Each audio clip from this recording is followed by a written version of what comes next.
Masters Project Podcast. Since wars begin in the minds of men, it is in the minds of men that the defenses of peace must be constructed. UNESCO Preamble, 1945. A work submitted in partial fulfillment of the requirements for the degree of Masters in International Cooperation and Humanitarian Aid.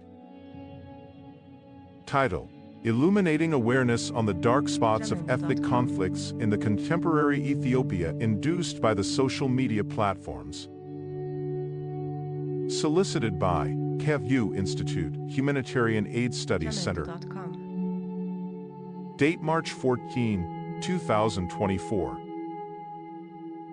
Author, Messe Mekanen. Supervisor, Carlos Afonso Gallegos. 1. The requirements and standards for an ideal social media activism in multi-ethnic countries. A clear instance of the devastating impact of the media on the human behavior was given in Rwanda and in former Yugoslavia. One can also see the positive influence of the media in El Salvador and Mozambique. In Ethiopia, too, a striking balance through this awareness-raising tool is required, particularly among the social media activists, their audiences and conflict-vulnerable groups, to reverse the course of the risk of ethnic conflicts. According to the study by Mercy Corps, July 2021, the weaponization of the social media is degenerating conflicts in the world's fragile states, including Ethiopia.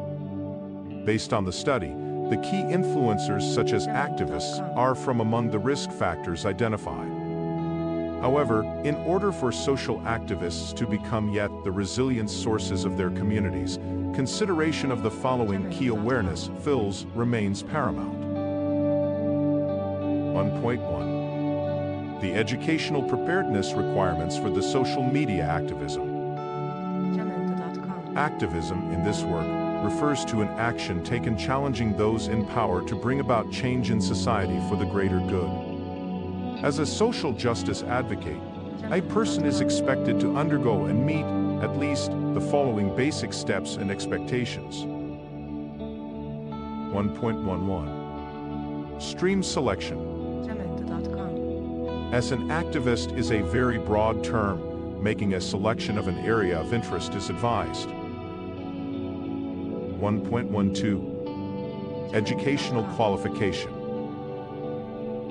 Studies show activists like human rights activists study disciplines like human rights or law as a prerequisite in the area. As an environmental activist, a person should study areas such as environment, social policy, law, or development, etc. in advance. In any way, those who should be engaged in social justice activism need, at least as one requirement, to study disciplines such as federalism, public policy, law, conflict studies, peace and media studies, etc.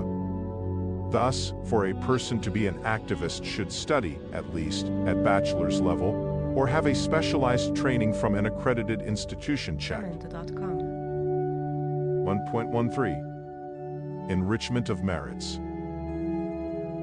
Activism also involves merits and skills to develop, such as political awareness, cultural sensitivity, team player, keen observation, critical thinking, writing and communication skills, etc., among others. 1.14. Preparedness. Activism beyond research and knowledge involves professionalism, preparedness and continuous learning on the ways problems become optimally solved for the cause someone stands for. Research and reading do not constitute activism on their own, but knowledge informs activism efforts and prevents unintended outcomes. Commit to learning from credible sources and experienced activists if you want to avoid harmful activism. 1.2. Anthropologic facts in multi-ethnic federal countries. In multi-ethnic social settings, where differences in ethnicity or race give rise to border conflicts like Ethiopia, a social justice activist is supposed to be aware of the following anthropologic facts, most importantly. 1.21. What are the very concepts of race and ethnicity? Race refers to a category of people based on distinct physical characteristics such as skin color, facial shape, and stature, among others. Ethnicity, whereas, refers to a category of people based on language, customs, history, religion, etc. Thus, race can also be identified as something you inherit, whereas ethnicity is something you learn and share.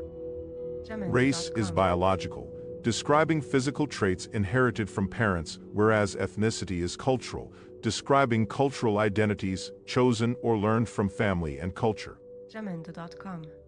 Race is an ascribed status by birth that you can no longer change.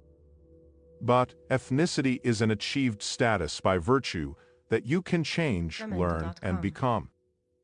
Thus, in principle, anyone can potentially become a member of another ethnic group by learning the language and culture.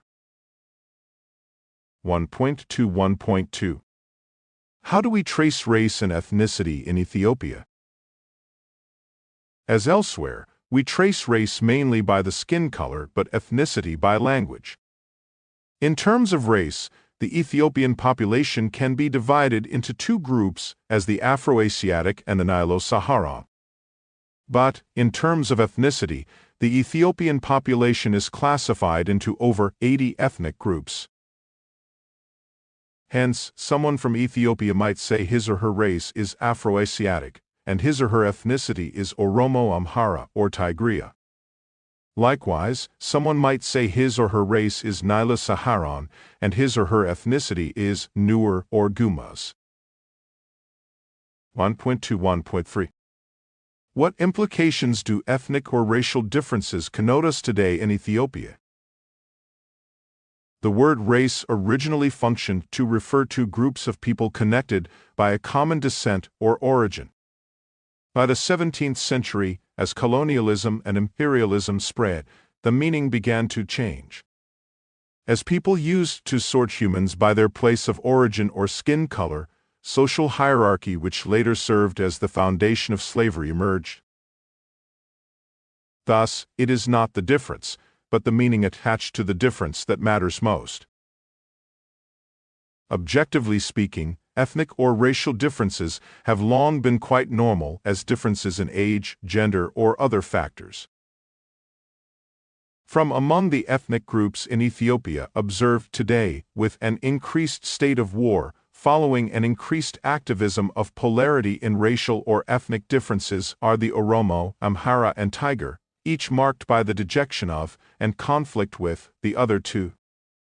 But, according to a genome study, the three ethnic groups, despite the misconceptions of one another, share the same level and composition of African and non-African genetic makeup in terms of both racial and ethnic backgrounds. Studies conducted on Ethiopians belonging to Semitic and Cushitic ethnic groups mostly from the north of the country, Oromo, Amhara, Tigray, estimate approximately 40% of their autosomal ancestry to be derived from an ancient non-African Near East, and about 60% to be of native African origin to the Horn of Africa.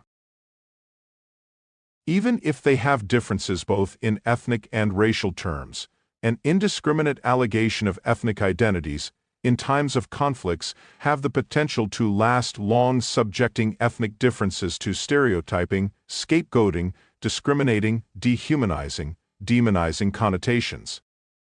Therefore, these pejorative connotations, however, have the potential to breed long the cycle of conflict and affect negatively the patterns of inter-ethnic interaction. 1.3 Ethical considerations in the social media activism. Activism understandably precedes the social media. So many activists in history have reversed or prevented potential conflict risks before the emergence of the social media. With the advent of the social media and its particular feature of ease of accessibility, however, activism involved deliberate or unintended harmful consequences. Thus, it needed additional ethical considerations when it comes to the social media ethics. These social media ethics refer to a set of moral principles and guidelines that govern the behavior of individuals and organizations while using the platforms include 1. Transparency. Individuals and organizations should be transparent about their identity, affiliation, and interests while engaging with audiences on social media platforms for activism. 1.32. Respect. Advocates should respect the privacy, dignity, and rights of others and should avoid engaging in behavior that is derogatory, abusive, or offensive. 1.33. Responsibility. They should take responsibility for the content they share and ensure that it is accurate, truthful, and not misleading. 1.34. Authenticity. Activists should be authentic and avoid engaging in deceitful or manipulative behavior. 1.35. Accountability. Activists should be accountable for their actions and should be prepared to accept the consequences of their speech and action. Social media activism should not be mistaken with real-world activism. It is a virtual world. Thus, observing the above considerations builds trust and credibility with target audiences and ensures that social media activism would not risk ethnic groups vulnerable to violent conflicts.